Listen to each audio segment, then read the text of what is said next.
सुरुवात जोशात करूया। व्यासपीठावरील मान्यवर, शिक्षक, शिक्षकेतर वृंद व प्रशालेचे विद्यार्थी, आज आपण सर्वजण क्रीडा सप्ताहाच्या उद्घाटन कार्यक्रमासाठी एकत्र जमलो आहोत। मी कुमारी स्नेहल देवेंद्र महाजन तुम्हा सर्वांचे मनापासून सहर्ष स्वागत करते। उंच फडकतो क्रीडाध्वज, जिद्दीचा देतो नवा संदेश, प्रयत्नांच्या पाऊल फुलातून उमटतो विजयाचा सुवास, उमेद, शिस्त आणि ताकद यांची एकच वाट, ध्वजाखाली उमलतो खेळाडूपणाचा तेजोमय प्रकाश, तेजोमय प्रकाश। मी मान्यवरांना अशी विनंती करते की त्यांनी क्रीडाध्वजाचे ध्वजारोहण व साहित्य पूजन करावे।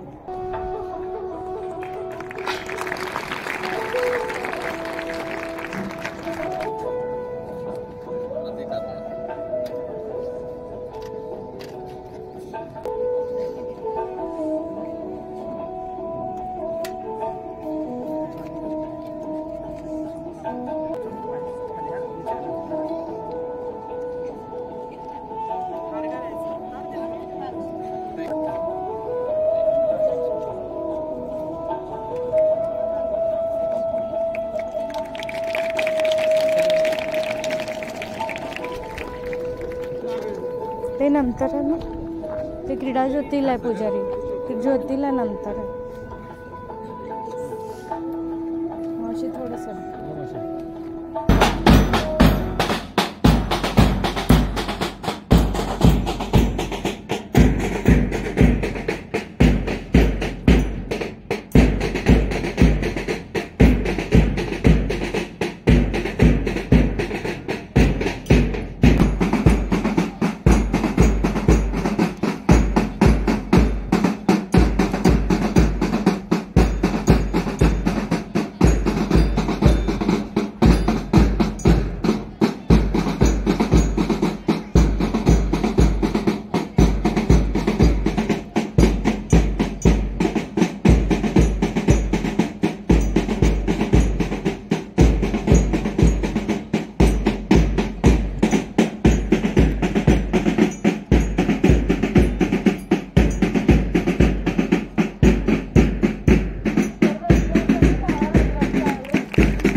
साजरा केला जातो। शाळेतील प्रत्येक विद्यार्थ्यांचे कौशल्य, जिद्द आणि मेहनत सर्वांनी पाहावे यासाठी हा क्रीडा सप्ताह म्हणजे आमच्या प्रशालेची परंपरा आहे। सूर्यनमस्कार मनाला देतो स्थिरतेचा प्रकाश, लांब उडी दोरी उडी देतात ऊर्जेचा खास आभास, थाळीचे गोळाफेक कौशल्याची ताकद मोजतात, कबड्डी, खो खो, क्रिकेट मैदानी जोश वाढवतात, लंगडी कुस्तीचे स्पर्धेला देतात अनोखा आकार, अशी खेळांची विविधता मोठ्या प्रशालेचा अभिमान आहे। मी प्रशालेच्या मुख्याध्यापिका माननीय संस्कृती राजेवाडी मॅडम यांना विनंती करते की त्यांनी कार्यक्रमाचे प्रास्ताविक करावे। क्रीडा सप्ताहाच्या तुम्हा सर्वांना खूप खूप शुभेच्छा। आजच्या या क्रीडा सप्ताहाच्या उद्घाटनाच्या कार्यक्रमानिमित्त आपल्याला लाभलेले प्रमुख अतिथी सोलापुरातील सुप्रसिद्ध पोद्दार लॅबोरेटरीजचे संचालक तथा आपले पालक आणि त्याचबरोबर टेबल टेनिसचं ज्यांनी राष्ट्रीय स्तरावर नेतृत्व केलेलं आहे असे माननीय डॉक्टर नीलकंठ पोद्दार सर, आपल्या शाळेच्या पर्यवेक्षिका सौ मीनाक्षी भाटवडेकर मॅडम, क्रीडा प्रमुख श्री अमित कोर्टीकर, क्रीडा विभागातील शिक्षक सौ प्रतिमा स्वामी, श्री बालकृष्ण पाटील सर, उपस्थित सर्व शिक्षक, शिक्षकेतर वृंद आणि प्रिय विद्यार्थी मित्रांनो, या क्रीडा सप्ताहाच्या उद्घाटनानिमित्त उपस्थित आपल्या सर्वांचेच मी शाळेच्या वतीने मनापासून स्वागत करते। मुलांनो, आपला अत्यंत आवडता कार्यक्रम म्हणजे क्रीडा सप्ताह। ज्याची आपण वर्षभर अगदी आतुरतेने वाट पाहत असतो. द्वितीय सत्राची सुरुवातच मुळात खूप आनंदाने होते, कारण खूप मोठी दिवाळीची सुट्टी आपल्याला मिळालेली असते. त्यात आपण मनमुराद आनंद लुटलेला असतो आणि आल्यानंतर मोठे मोठे सण समारंभ कार्यक्रम आपल्या शाळेमध्ये आपण साजरे करतो आणि सगळ्यांना अगदी मनमुराद या मैदानावर खेळायला बागडायला आनंद साजरा करायला मिळतो आणि म्हणून आपल्याला हा क्रीडा सप्ताह खूप आवडतो. खरं तर खेळ हा प्रत्येक व्यक्तीच्या आयुष्यातला एक बहुआयामी आणि अविभाज्य असा घटक आहे आणि त्यामुळे खेळाला आपल्या प्रत्येकाच्याच आयुष्यात विशेष असं स्थान आहे, विशेष अशी भूमिका आहे. त्याच्यामुळे संघ कौशल्य, सहकार्य वृत्ती, लवचिकता, शारीरिक स्वास्थ्य, तंदुरुस्ती ही सगळी आपल्याला साध्य करता येते. पहा ना, आता खेळाच्या निमित्ताने वैविध्यपूर्ण संस्कृतीमधून येणारे, ज्याच्यामध्ये वेगवेगळ्या भाषा, वेगवेगळ्या कला असतील किंवा कुठे श्रेष्ठ कनिष्ठ गरीब श्रीमंत असा कुठलाही भेद न करता सगळ्या संस्कृतीचे सगळ्या जाती जमातीचे लोक ही एकत्र येत असतात आणि त्यांच्या एकतेची भावना निर्माण करण्याची क्षमता शक्ती ही या खेळाद्वारे आपल्या सगळ्यांमध्ये संक्रमित होत असते. त्याच्यातून आपलं नैपुण्य आणि आपलं नेतृत्व कौशल्य जे आहे ते वाढीस लागायला मदत होते. मुलांना खेळामुळे आपल्याला खरं तर शारीरिक तंदुरुस्ती मिळते. सर्वात महत्वाची गोष्ट, आपण व्यायाम करतो, आपल्या शरीराची हालचाल होत असते, त्यामुळे आपल्या श्वसनाचे किंवा रक्तविसरण जे आहे ते व्यवस्थित सुरळीत सुलभपणे होण्यास मदत होते. खेळामुळे आपल्याला मानसिक स्वास्थ्य देखील लाभते, कारण त्यामुळे हॅपी हॉर्मोन सिक्रेट होत असतात. आपल्याला उत्तेजित करण्यासाठी, आपल्याला आनंदित करण्यासाठी जे काही पेशी आपल्या शरीरामध्ये असतात तर त्या जागृत होत असतात आणि त्यामुळे एक वेगळाच मानसिक आनंद आपल्याला मिळतो आणि त्यामुळे जो काही आपल्या मनावर ताण तणाव असेल तर तो सगळा दूर सारण्यासाठी या खेळाचा खूप महत्वाचा असा सहभाग आपल्या आयुष्यात असतो. त्यामुळे मोटर कौशल्य देखील आपल्या शरीरामध्ये उद्दीपित होत असतात. मोटर कौशल्य म्हणजे काय की वेगवेगळ्या अवयवांचं समन्वय साधून त्याच्यातली लवचिकता किंवा त्याच्यातली जी चपळता आहे तर ती साध्य करता येणे. उदाहरणार्थ, आपण झेल घेताना आपण जेव्हा कॅच घेतो तेव्हा आपल्या पायांची, हातांची, आपल्या मानेची अशी हालचाल होत असते. म्हणजे वेगवेगळ्या शरीराचे जे अवयव असतात तर त्यांचं एकत्रित असं समन्वय साधलं जातं. त्याच्यामुळे एक प्रकारची तत्परता देखील आपल्या शरीराला प्राप्त होत असते आणि ही समन्वय जसं आपल्या शरीरातल्या अवयवांचं असतं तसं जेव्हा आपण सांघिक खेळ खेळतो तेव्हा एकमेकांमध्ये सहकार्य वृत्ती, एकमेकांच्या मतांचे आदान प्रदान करणे, मदत करणे, एकमेकांचे विचार लक्षात घेणे, नेतृत्व कौशल्य करणे, या सगळ्या गोष्टींचा समृद्ध विचार याच्यामुळे हा सतत विकसित होत असतो. त्यामुळे एकंदर बघितलं तर शारीरिक मानसिक स्वास्थ्य देण्याकरता, सामाजिक स्वास्थ्य मिळवण्याकरता देखील या खेळाचा उपयोग होत असतो. आपण बघतो की ऑलिम्पिक गेम्स खेळले जातात तर आंतरराष्ट्रीय स्तरावर सगळेच देश एकत्र येतात. त्यांच्या खेळाडूंमध्ये देखील अनेक कौशल्यांची मतांची देवाणघेवाण होत असते. या निमित्ताने सगळे देश देखील एकत्र येत असतात. त्यामुळे सामाजिक एकोपा साधण्यासाठी खेळ हा उत्तम असा मार्ग आहे आणि त्यामुळे एक छोटंसं व्यासपीठ आपण आपल्या शाळेद्वारे तुम्हा सर्व खेळाडूंना उपलब्ध करून देत असतो आणि म्हणून या क्रीडा सप्ताहाचं आपण आयोजन करत असतो. या क्रीडा सप्ताहाच्या निमित्ताने या उद्घाटन सोहळ्यास उद्घाटन करण्यासाठी आलेले प्रमुख अतिथी डॉक्टर पोद्दार यांचे पुन्हा एकदा मी शाळेच्या वतीने मनपूर्वक स्वागत करते. धन्यवाद.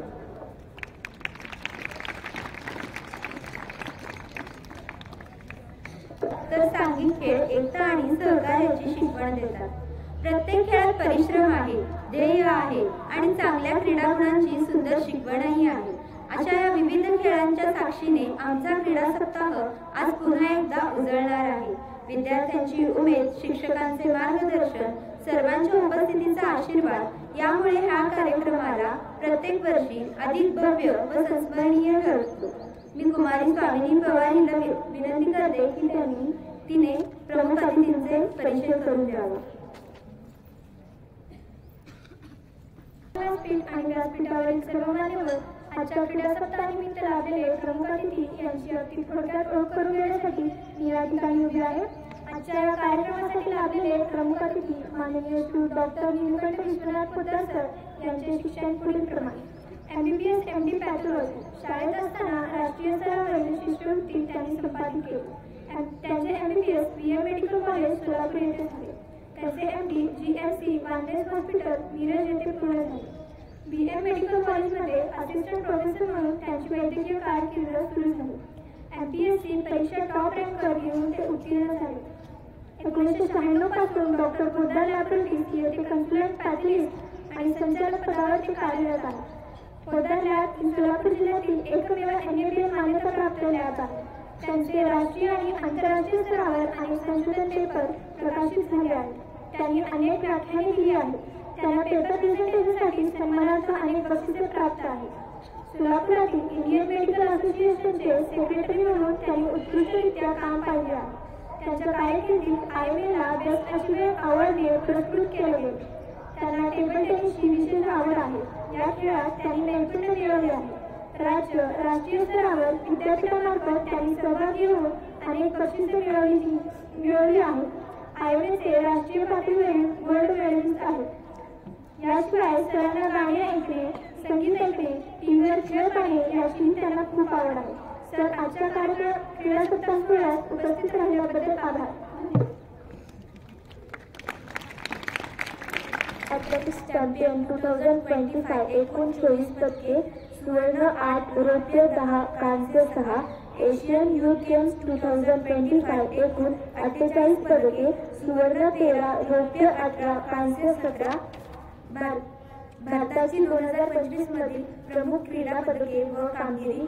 वर्ल्ड पेअर ॲथलेटिक्स चॅम्पियन 2025 एकूण 18 पदके, Simran Sharma 100 metre T12, Shailesh Kumar high jump T63, Rinku Hooda javelin F46, Sumit Antil javelin F64, Sandeep Sargar javelin F44, Nishad Kumar high jump T47, रौप्य 7, कांस्य 5. भारतीय महिला क्रिकेट संघाचे 2025 मधील यश. भारताच्या महिला क्रिकेट संघाने 2025 महिला T20 द्विपक्षीय मालिकेत विजय मिळवला. महिला संघाने ऑस्ट्रेलिया व इंग्लंड विरुद्ध उल्लेखनीय विजय नोंदवला. भारतीय महिला संघातील स्मृती मंधाना, हरमनप्रीत कौर, शेफाली वर्मा यांनी 2025 मध्ये उत्कृष्ट फलंदाजीची कामगिरी केली. भारताच्या गोलंदाजांनीही 2025 साली T20 आणि ODI मालिकांमध्ये निर्णायक योगदान दिले. Special Olympic world winter games 2025 एकूण 33 पदके, सुवर्ण 8, रौप्य 18, कांस्य 7.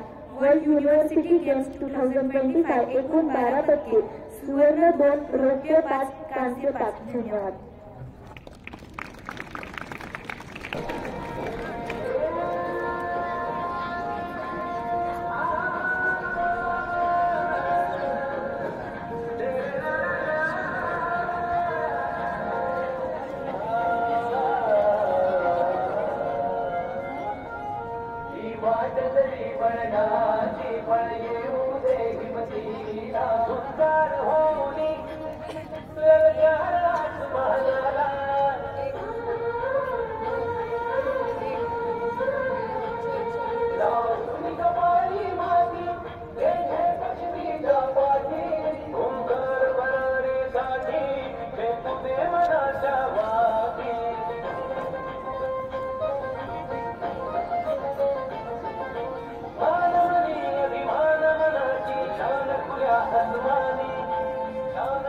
आसमानी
मुख्याध्यापिका मॅडम,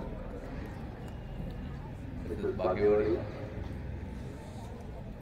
भांडारेकर मॅडम, कोटीकर सर आणि उपस्थित सर्व सन्माननीय टीचर्स, शिक्षक वृंद, सपोर्ट स्टाफ.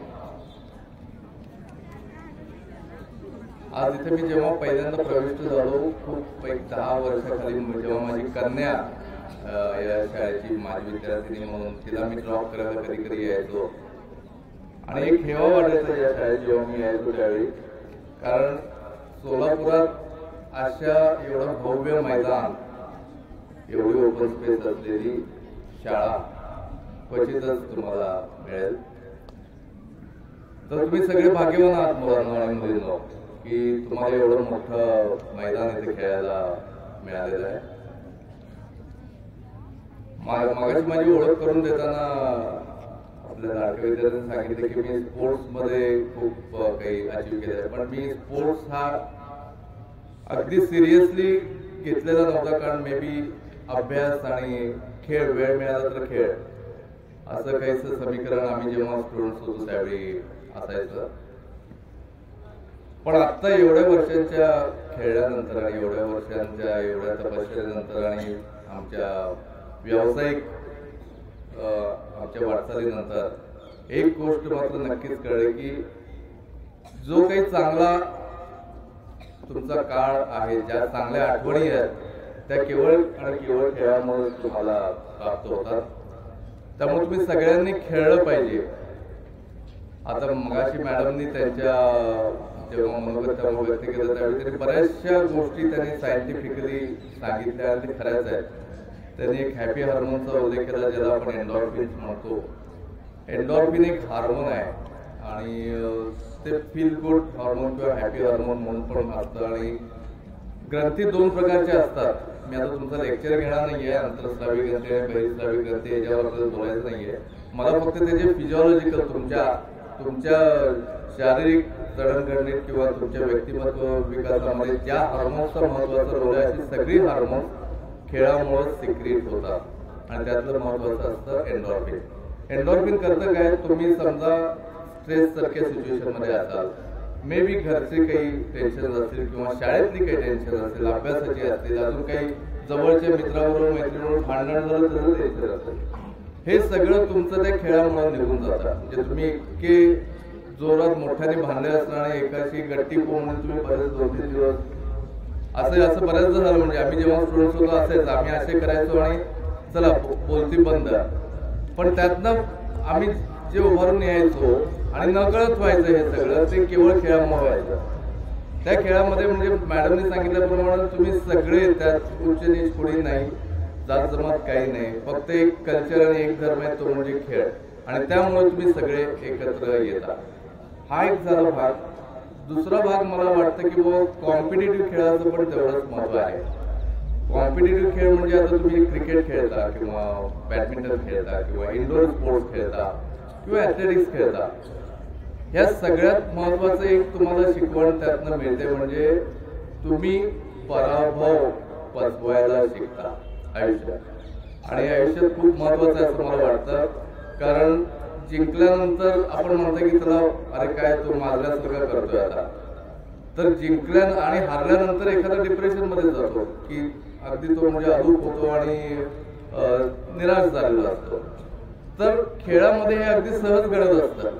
तुम्ही आता जे खेळत असतात की आता मी टेबल टेनिस खेळतो, एखाद्या मॅच आम्ही हारलो, म्हणजे जी जिंकायला पाहिजे ती हारलो, तर त्यामध्ये आपण शिकतो की बने तो त्यावेळी समोरचा माझा जो अपोनंट होतो तो माझ्यापेक्षा चांगला खेळला. हा कुठेतरी ऍक्सेप्टन्स आणि ते कॉम्प्लिमेंट करता आलं की you should be able to say की वो वेल प्लेड. तुमच्या अपोनंटला पण तुम्ही वेल प्लेड म्हणायला शिकलं पाहिजे. हे आपल्या हिंदुस्थानी कल्चरमध्ये आणि वर्ल्डच्या स्पोर्ट्स कल्चरमध्ये हेच आहे. आपण तुम्ही बघितलं असेल एखादी आता इंडिया पाकिस्तानची मॅच झाली किंवा वर्ल्ड कपची मॅच झाली किंवा क्रिकेट असेल, हॉकी असेल, त्यानंतर सामना संपल्यानंतर बक्षीस समारंभाच्या आधी सगळ्या दोन्ही संघातले खेळाडू एका लाईन मध्ये येतात, शिस्तबद्धतेने ते एकमेकांचं रेसिप्रोकेट करतात फिलिंग्स की यू रिअली प्लेड वेल. कारण तो जय आणि पराजय त्या काळापुरता असतो. सत्य काय आहे, तुम्ही खेळला आणि त्याची मजा लुटणं हे सगळ्यात महत्वाचं असतं. त्यामुळे हे खेळ तुम्हाला हेच नेमकं शिकवतात. आणि ही सध्याच्या मॉडर्न संस्कृतीमध्ये मुलांना पेशन्स नाहीये आणि पराभव पचवायची सवय नाहीये. त्यामुळे हे मी आवर्जून नेहमी माझ्या अशा कार्यक्रमावर जेव्हा जातो, हा मला एक अगदी म्हणजे महत्वाचा घटक वाटतो किंवा स्पोर्ट्स टीचेस यू, स्पोर्ट्समुळे तुम्ही पराभव स्वीकारायला शिकता आणि तो पचवायला शिकता. आणि तेच तुम्हाला पुढच्या प्रयत्नासाठी एक नवीन उभारी देतं, प्रयत्न तुम्हाला करण्याची अजून एक तुम्हाला त्यामुळे प्रेरणा त्यातनं मिळते. हा झाला दुसरा भाग. तिसरा भाग महत्वाचा, आता तुम्ही सगळे स्टुडंट्स आता मला वाटतं 5वी ते 10वी या वयोगटातले आहात. आता यापुढे तुमचं शालेय जीवनात तुम्ही माध्यमिक आणि उच्च माध्यमिक नंतर तुम्ही कॉलेज लाईफ मध्ये जाणार आणि त्यानंतर तुम्ही तुमच्या प्रोफेशनल कोर्सेससाठी तुम्ही एनरोल करणार आणि त्यासाठी तुम्ही प्रयत्न सुरू करणार. किंवा तसेच आपली हायरार्की किंवा गव्हर्नमेंटची किंवा तुम्हाला एक महत्वाच्या प्रोफेशनल कोर्सेसच्या आधी खूप मोठी कॉम्पिटेटिव्ह एक्झामचा सामना तुम्हाला करायला लागतो.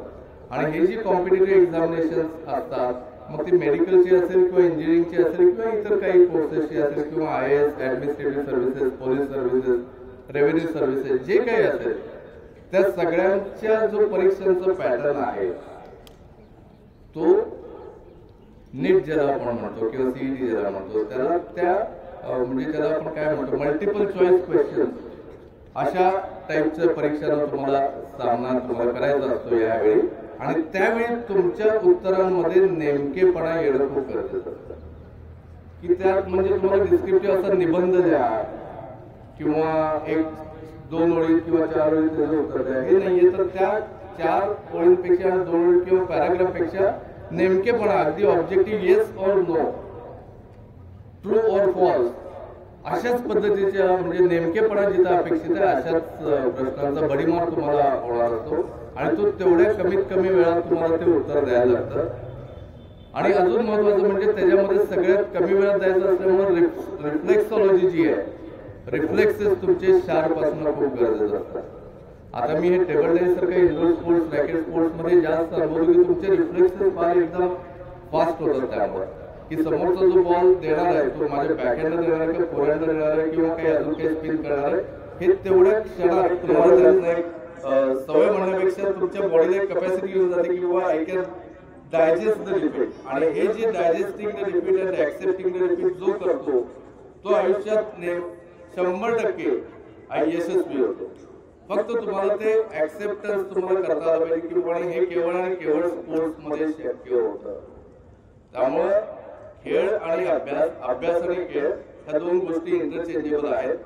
तिसरं आणि महत्वाचा चॅलेंज जो आम्ही आता बघतोय तुम्हा मुलांमध्ये आणि आम्हाला खरंच सगळ्यांना ऍज अ पेरेंट्स म्हणून अतिशय काळजी आहे, तो म्हणजे तुमचा सोशल मीडियाचा कॉन्टॅक्ट. सोशल मीडियामुळे तुम्हाला झालं की तुम्ही मुलं अतिशय हुशार आहात, गुणी आहात, पण यू आर नॉट डायरेक्टेड. आता अशी गुरुवर्ग मंडळी इथे असताना त्यांच्या समोर तुम्ही जास्तीत जास्त वेळ घातला पाहिजे. असं ग्राउंड असताना त्याच्यावर तुम्ही जास्तीत जास्त वेळ तुम्ही खेळला पाहिजे आणि जास्तीत जास्त तुम्ही मस्ती केली पाहिजे ग्राउंडवर, बरोबर आहे की नाही. त्यापेक्षा तुम्ही you are going for something which is not real, you are going for तुम्ही आभासी जीवनाचा एक मजा तुम्ही घेताय, पण that is temporary, that is not helping your cause. तुमच्या पर्सनॅलिटी डेव्हलपमेंट मध्ये त्याचा इंटरेस्ट आहे तुम्हाला बरेचसे, त्यामुळं डोळ्याचे रिफ्रॅक्टिव्ह एरर्स वगैरे जास्त येतात कारण ते तेवढ्या स्क्रीन मध्ये बघणं आणि ते वाचणं आणि तुम्ही मोठ्या बोर्डवर बघणं आणि शिकणं आणि त्याचा संवाद करून एकमेकांशी तुम्ही ते चर्चा करून एखादा विषय डिस्कस करणं हे जास्त महत्वाचं मला सध्या वाटतं. त्यामुळे त्या ह्याच्यापासून जर तुम्हाला दूर राहायचं असेल तर you should get back to the ground, बरोबर आहे. तुम्ही त्या मीडियासाठी मीडियाच्या जागेतच ठेवा. तुमच्या मोबाईलला तुम्ही फक्त त्या मोबाईल तो एक अर्धा पाऊण तासाचा वेळ तुम्ही ठरवून द्या. त्यानंतर त्याच्यापेक्षा महत्वाचं you to get back to the sports, you to get back to your studies and get back to your sports. त्यामुळे बऱ्याचशा गोष्टी आम्ही हा प्रॉब्लेम फक्त या एज ग्रुपचाच नाहीये, पण इव्हन आम्ही सिनियर सिटीजन्स मध्ये आणि 40-50 लोकांमध्ये पण निद्रानाश वगैरे अशा गोष्टींना आम्ही सामोरे चालू पाहतोय बऱ्याच लोकांना. आणि कारण आणि केवळ त्या मीडिया आणि सोशल मीडियाचा अतिरेकी वापर, त्याचा वापर करा पण त्याला त्याच्या जागेवरच तुम्ही ठेवलं पाहिजे. तर आता जो क्रीडा सप्ताह होणार आहे, असे सप्ताह अगदी रेग्युलरली मी म्हणजे माझी कन्या स्टुडंट असतानापासून बघतोय. तर ही तुमची जी परंपरा अशी चालू तुम्ही ठेवा आणि आमच्याकडनं अशा सप्ताहासाठी काही कुठलीही एक मदत म्हणून मी किंवा आमचं सहकार्य लागेल तर तुम्ही आम्हाला अवश्य बोला. आम्ही आमचे स्टुडंट्स इथल्या कॉलेज इथल्या शाळेचे स्टुडंट्स म्हटलं आम्ही पण तसे बांधलेच आहोत आणि तुम्हाला कुठल्याही स्पोर्ट्स मध्ये किंवा तुमच्यापैकी जे कोण ऍस्पायरिंग टू प्ले टेबल टेनिस किंवा कुठलाही स्पोर्ट आणि त्या अनुषंगाने आमची काही मदत लागणार तुम्हाला असेल, जस्ट आम्ही एक फोन कॉल तुमच्याबद्दल लांब आहे.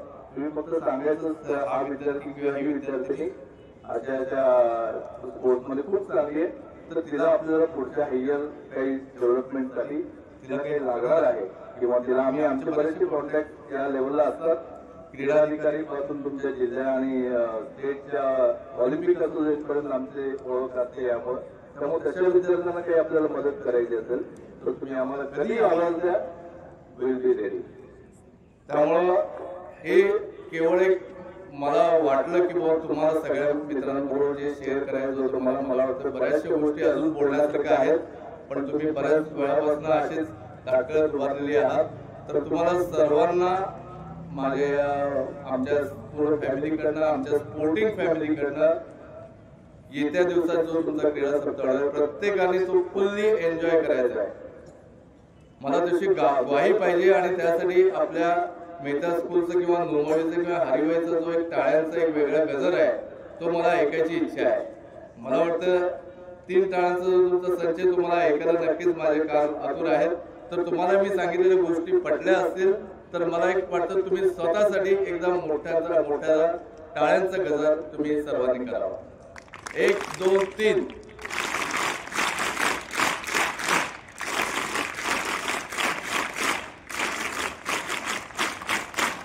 धन्यवाद.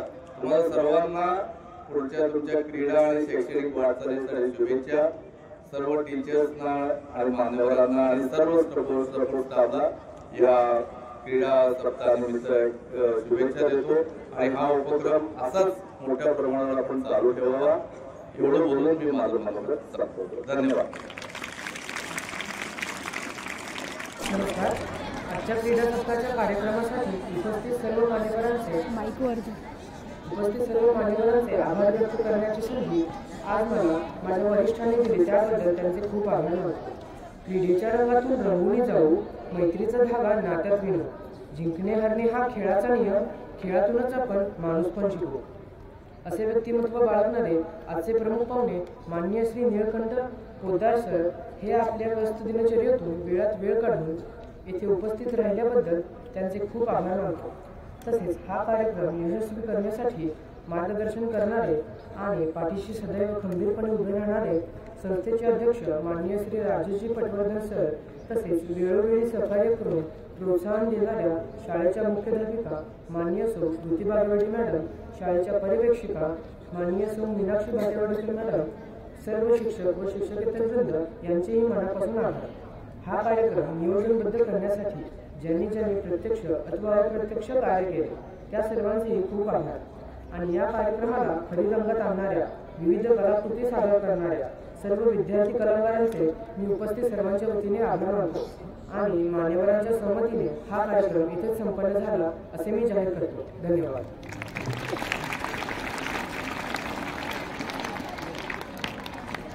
आम्हाला नक्कीच मार्गदर्शन करेल.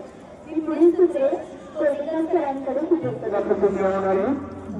तुम्हाला क्रीडा प्रतिज्ञा सांगेन, तुम्ही त्याच्या पाठीमागे बनायची. मी ऑर्डर दिल्यानंतर जमिनीला हात न टेकवता कोण उभं राहतो बोलू.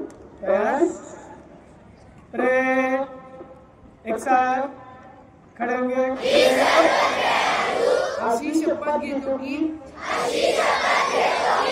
आम्ही या क्रीडा महोत्सवात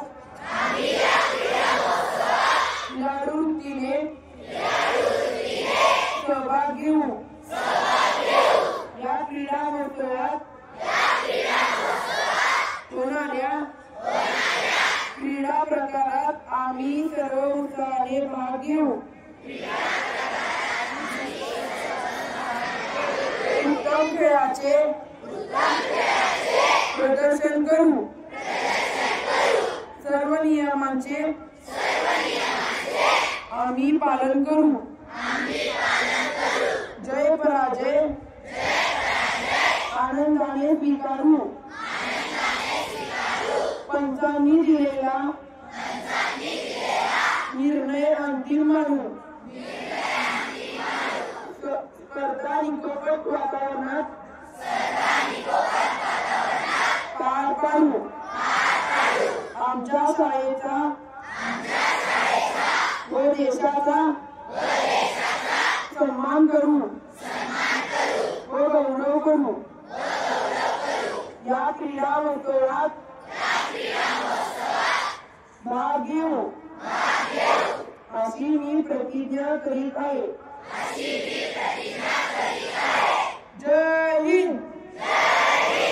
जय भारत.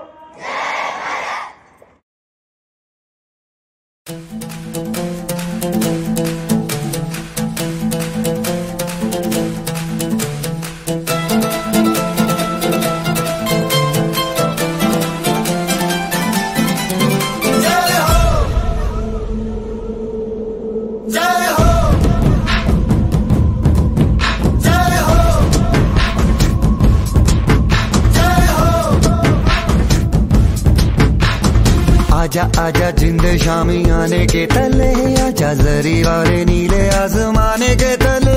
जय हो जय हो.